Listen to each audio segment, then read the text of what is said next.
নমস্কার, দুপুর 12টা খবর দিন নিয়ে আমি অতনু রয়েছে আপনার সঙ্গে। ভোটের দিন যত এগিয়ে আসছে তত কোথাও হাওয়া আরও গরম হচ্ছে, রাজনৈতিক পারত্ব চড়ছে, তার সঙ্গে কোথাও কোথাও আইনি লড়াইও মারাত্মক জায়গায় পৌঁছেছে। কারণ স্পেশাল ইন্টেন্সিভ রিভিশন ভোটার তালিকার, সেই ভোটার তালিকার স্পেশাল ইন্টেন্সিভ রিভিশন নিয়ে আজও সুপ্রিম কোর্টে যখন মামলা, সেখানে অত্যন্ত গুরুত্বপূর্ণ কিছু পর্যবেক্ষণ বিচারপতি এবং বেশ কিছু গুরুত্বপূর্ণ নির্দেশ যা নির্বাচন কমিশনের জন্য নির্বাচন কমিশনকে পালন করতে হবে। প্রথমে একবার চট করে শুনে নিতে চাইবো আইনজীবী ভিতরে কি হলো না হলো, যেটা সে আইনজীবী কি বলছেন। ট্রাইব্যুনাল যেহেতু নট ইন ফাংশন, ফলে সেক্ষেত্রে এটা অ্যাডজুডিকেট হচ্ছে না ট্রাইব্যুনালের দ্বারা, এবং ট্রাইব্যুনাল যেহেতু নট ইন ফাংশন, কিন্তু ট্রাইব্যুনাল ফাংশন করবে এবং নমিনেশন ডেটের মধ্যেই যারা ক্যান্ডিডেট তাদেরগুলো করতে বলেছেন, এবং সমস্ত যত যা ট্রাইব্যুনালের সামনে অ্যাপিল হবে সেই অ্যাপিলগুলো তারা দেখবেন। এবং শুধু তাই না, আরেকটা অত্যন্ত গুরুত্বপূর্ণ কথা, সেটা হচ্ছে যে ট্রাইব্যুনাল ডিসাইড করবে যে তাদের কি প্রসিডিওর হবে। কারণ ট্রাইব্যুনালের যারা জাজ বিচারপতি রয়েছেন তারা প্রত্যেকেই হাইকোর্টের প্রাক্তন বিচারপতি, ফলে তারা প্রত্যেকেই জানেন কিভাবে অ্যাডজুডিকেট করতে হয়। সেই জন্য সুপ্রিম কোর্ট কোনো নির্দেশ ট্রাইব্যুনালের উপর দেয়নি, ট্রাইব্যুনাল নিজেরা ডিসাইড করবে কিভাবে তারা অ্যাডজুডিকেট করবেন। এবং শুধু তাই না, সবথেকে গুরুত্বপূর্ণ ডকুমেন্টের বিষয়ে, কারণ ডকুমেন্টেশনের ক্ষেত্রে, এবং আজকে মহামান্য বিচারপতি জয়মাল্য বাগচি একটি কথা বলেছেন, অত্যন্ত গুরুত্বপূর্ণ কথা, যে কোনো ডকুমেন্ট যদি অত্যন্ত গুরুত্বপূর্ণ হয় তাহলে সেই ডকুমেন্ট কি ট্রাইব্যুনাল নেবে না? অবভিয়াসলি সেই খুব গুরুত্বপূর্ণ বলা হয়েছে যে বৈধ ভোটারদের এখতিয়ারের কথা, যে তারা বৈধ ভোটারদের সাংবিধানিক অধিকার যাতে খর্ব না হয়। একদমই কারণ হচ্ছে বৈধ ভোটাররা যদি কেউ বাদ যায় সেক্ষেত্রেও কিন্তু আদালত অত্যন্ত কড়া মনোভাব দেখিয়েছেন, এবং শুধু তাই না, বলেছেন যাতে কোনোভাবেই বৈধ ভোটার না বাদ যায়, এবং সবথেকে আরও একটা গুরুত্বপূর্ণ, যাতে কোনোভাবে অবৈধ ভোটার যেন ভোট না দিতে পারে। ফলে দুটোই কথাই বলেছেন, একদিকে যেমন বৈধ ভোটার ভোটার লিস্ট থেকে বাদ না যায়, অপরদিকে অবৈধ ভোটার যাতে ভোট দিতে না পারে। অলরেডি 60 লাখের মধ্যে প্রায় 47 লাখের অ্যাডজুডিকেশন হয়ে গেছে যে জুডিশিয়াল অফিসারদের দ্বারা। আদালত এটাই বলেছেন যে এটা দেখতে যাতে নমিনেশন ডেটের পূর্বেই এই পুরো 60 লাখেরই অ্যাডজুডিকেশনটা সম্ভব হয়, এবং যারা ক্যান্ডিডেট ট্রাইব্যুনালের দ্বারা, সেই ক্যান্ডিডেটরা যারা যাতে সেটা ট্রাইব্যুনাল নিজেরাই ডিসাইড করবেন, তারা যাতে প্রেফারেন্স পান। যারা ক্যান্ডিডেট নয়, সাধারণ ভোটার, তারা ট্রাইব্যুনালের থেকে বিচার কিভাবে পান? তারা যেমনভাবে অ্যাপিল করবেন ট্রাইব্যুনালের যে ফরম্যাট, কারণ সেই ক্ষেত্রে এই যে ফাইনাল লিস্টে সেটা প্রথমে জুডিশিয়াল অফিসারদের দ্বারা যে অ্যাডজুডিকেশন, সেই অ্যাডজুডিকেশনটা কমপ্লিট করতে হবে।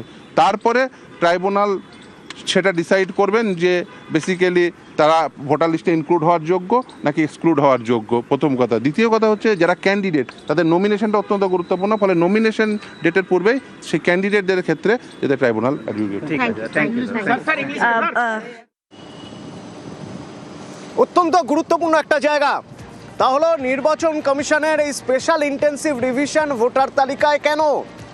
তার কারণ কোনো অবৈধ ভোটার যেন ভোট দিতে না পারেন, এবং কোনো বৈধ ভোটার যেন ভোটার তালিকা থেকে তার নাম বাদ না যায়। বোধহয় আজ আরও একবার নির্বাচন কমিশনকে সুপ্রিম কোর্ট সে কথাই স্মরণ করিয়ে দেওয়া। আমার সঙ্গে অর্ণব রয়েছে সরাসরি। অর্ণব, প্রথমে তোমার কাছে জানতে চাইবো একটা গুরুত্বপূর্ণ জায়গা, তা হলো এই ফর্ম 6। যে ফর্ম 6 নিয়ে বিজেপি বিরোধী রাজনৈতিক দলগুলো তো বারবার কথা বলেইছে, তৃণমূল বারবার কথা বলেছে যে এই ফর্ম 6কে হাতিয়ার করে রাজনীতি করার চেষ্টা হচ্ছে। ফর্ম 6 ব্যাপারটার মধ্যে কোথাও একটা এমন কিছু আছে, খুব অস্বচ্ছ কিছু ব্যাপার রয়েছে, স্বচ্ছতা নেই। ফর্ম 6 নিয়ে নির্বাচন কমিশনকে আজ কি বলল সুপ্রিম কোর্ট?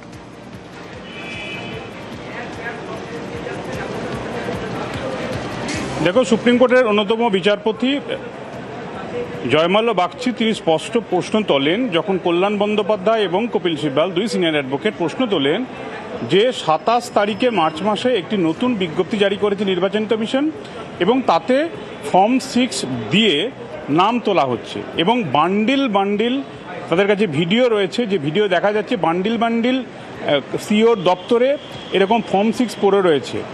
কোনো রাজনৈতিক দলের নাম না বলেই বলেন এটা কিভাবে সম্ভব। এই জায়গায় কমিশন যুক্তি দেওয়ার চেষ্টা করে, কমিশনের যে আইনে এই কাজ করছে তার 24 নম্বর ধারা অনুযায়ী নতুন ভোটার, আজকের দিনে যিনি সাবালক হলেন, 18 বছর যার সম্পূর্ণ হলো, তিনি ভোট দেওয়ার অধিকারী, কাজেই তার নাম ফর্ম 6 দিয়ে তোলা হয়। সেই প্রক্রিয়ারই একটা অংশ এটা করা।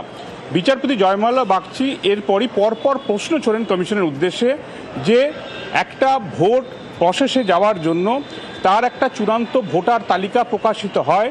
সেই চূড়ান্ত ভোটার তালিকা সুপ্রিম কোর্টের অনুমতি নিয়ে 28শে ফেব্রুয়ারি প্রকাশ করেছে নির্বাচন কমিশন। 28শে ফেব্রুয়ারি সেই চূড়ান্ত ভোটার তালিকার সঙ্গে আরও একাধিক কল্যাণ বন্দ্যোপাধ্যায় সরাসরি লাইভে আমরা কল্যাণ বন্দ্যোপাধ্যায়ের বক্তব্য শুনছি, একটু শুনবো প্লিজ। এটা ট্রাইব্যুনাল ডিসাইড করবে এবং ট্রাইব্যুনাল যেটা ডিসাইড করবে সেটা ফাইনাল। ট্রাইব্যুনাল যেটা ডিসাইড করবে সেটাই ফাইনাল। ইলেকশন কমিশন অবজেকশন দিয়েছিল নতুন ডকুমেন্ট দেওয়ার জন্য, নতুন করে ডকুমেন্ট দেওয়ার জন্য, বাট কোর্ট সে কথা শোনেনি। কোর্ট বলেছে না, যদি কোনো অল দেয়ার জুডিশিয়াল অফিসার্স, অতএব যে ডকুমেন্ট যারা দেবে সেই ডকুমেন্টের ভিত্তিতে ট্রাইব্যুনাল উইল ডিসাইড। ট্রাইব্যুনাল ঠিক করবে এই ডকুমেন্ট গ্রহণ করবে কি ডকুমেন্ট গ্রহণ করবে না। যেটা আগে ইলেকশন কমিশন ঠিক করতো যে এই ডকুমেন্টটা গ্রহণ করব, এই ডকুমেন্টটা গ্রহণ করব না, সেটা কিন্তু চলে গেল। তার বদলে এলো যে ট্রাইব্যুনাল ডিসাইড করবে যে কোন ডকুমেন্টটা গ্রহণযোগ্য, কোন ডকুমেন্টটা গ্রহণযোগ্য নয়। এটা অ্যাবসলিউটলি ট্রাইব্যুনালের হাতে ক্ষমতা দিয়েছে এবং ট্রাইব্যুনাল এইটা অ্যাডজুডিকেশন করবে on the basis of the own merit, হ্যাঁ, এবং ন্যাচারাল জাস্টিস কমপ্লাই করবে, মানে অ্যাফেক্টেড পার্সন যা আছে তা সেটা দেবে। এবার হচ্ছে রিজনটা হচ্ছে যারা যারা অ্যাপিল ফাইল করবে তাদের সেই সমস্ত অ্যাপিলের ক্ষেত্রে যেটা অ্যাডজুডিকেশন অফিসারদের কাছে যে রেকর্ড ছিল সেই রেকর্ডটাকে ট্রাইব্যুনালে প্লেস করতে হবে এবং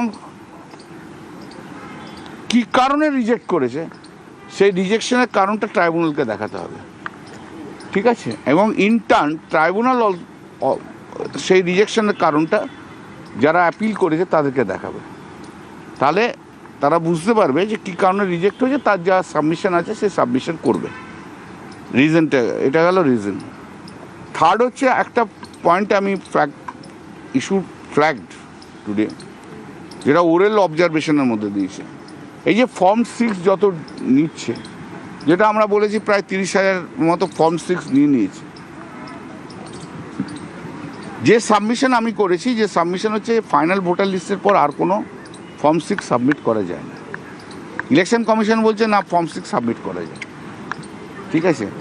এই ইস্যুতে এই মুহূর্তে না ঢুকে ওরাল অবজারভেশন করেছে এবং আমারও প্রেয়ার ছিল যে সমস্ত ফর্ম 6 তোমরা নিয়েছো সেইগুলো বুথে বুথে নোটিফাই করতে হবে, সেটা রুলসের মধ্যে পড়ে। ওরেলি অবজার্ভ করেছে এই রুল যখন আছে, ফর্ম 6 যা নিয়েছে তাকে তুমি যদি না দেখাতে হবে, যদি না দেখায় ওরেলি অবজারভেশন যে তুমি এসো পরে আমি দেখব। অর্থাৎ ফর্ম 6 যা হয়েছে সেসব ফর্ম 6-এর in terms of the rules, form 6 যেখানে ধরো যে বুথে যদি 100টা ফর্ম 6 জমা দিয়ে থাকে তাহলে 100টা ফর্ম 6কে নোটিফাই করতে হবে।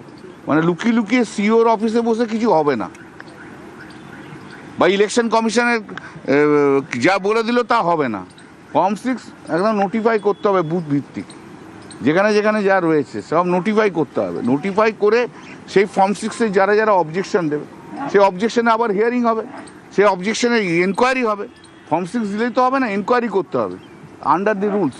সেই এনকোয়ারি করতে হবে, এনকোয়ারি করে তারপর যা হবে সেটা আমরা দেখব এবং সুপ্রিম কোর্ট বলছে সেগুলো আমরা দেখব। কিন্তু সুপ্রিম কোর্ট প্রাইমা ফেসি যেটা ওরেল অবজার্ভ করেছে যে ফাইনাল ভোটার লিস্ট সাবমিট হয়ে যাওয়ার পর এখন কোনো স্কোপ নেই ফর্ম 6 নেওয়ার। ওরাল অবজারভেশন, কিন্তু আমি এটা বলছি যে ওরাল অবজারভেশন, যে কোনো স্কোপ নেই। অতএব এই ফর্ম 6 দিয়ে যে নাচানাচি করছে বিজেপি, সেটা কিছু হবে না। এই গেল 3 নম্বর। অ্যাপেলেট ট্রাইব্যুনাল তাড়াতাড়ি ফাংশন স্টার্ট করতে বলেছে এবং যত তাড়াতাড়ি পারবে তত তাড়াতাড়ি তারা ডিসপোজ অফ করবে, ডিসাইড করবে। এবং অ্যাপেলেট ট্রাইব্যুনাল ফর্ম 6